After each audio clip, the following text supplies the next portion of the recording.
Welcome back. This is the Swotlight segment, and I thought we'll focus on the paper sector this time and understand the value chain and put Swotlight on JK Paper. But first, to the basics. How is paper made? Via pulp. And how is pulp made?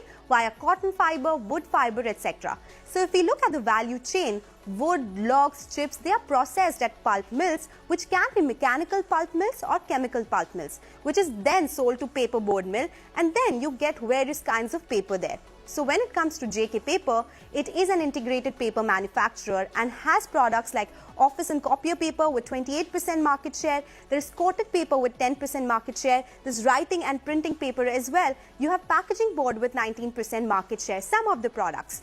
In terms of capacity, the total saleable capacity is 761,000 tons per annum. And since I said they are integrated, they also have pulp capacity of 475,000 tons per annum. In the saleable capacity, highest is from uncoated paper, which is followed by packaging board and then coated paper. Now to the financial performance. Company's revenues in last few years have been volatile, FY20 and FY21 understandably so because of the pandemic, but Q1 has been stellar. Even in terms of margins, they broke out in Q1 with 30% margins coming in this quarter itself, and profits almost doubling in FY22 due to lower finance costs and lower taxes as well. Now, important to note here, industry margins are at 20 to 24%, but integration for JK Paper has helped company with higher margins, sustenance of which needs to be seen. Company exports 8 to 10% of total volumes, but prices in both the markets are largely similar. But company's focus largely is domestic markets. Capacity utilization for the company in FY22 stood at 104.1%, and company has been on a big capacity expansion spree. The company has grown over 5 times in last 17 years. In 2005, they entered coated paper.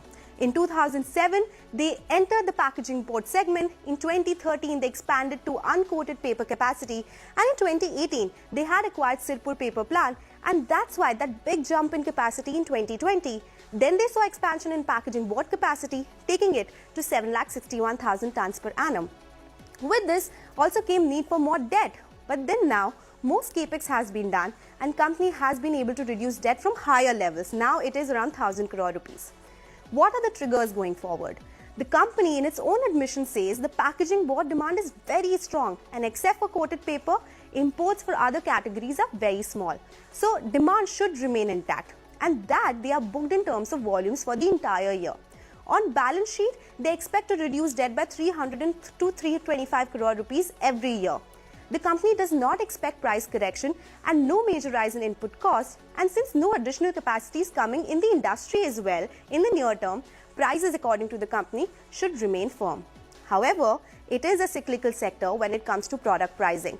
But this company is integrated, so they are insulated to some level.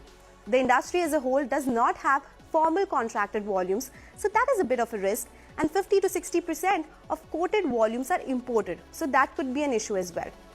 Promoters, they hold 49.63% stake, with L&T Mutual Fund holding 3.45% stake in the company.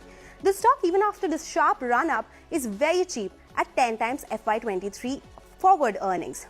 So that is all about JK Paper and the paper industry, but we have run out of time on this episode of Inside Out.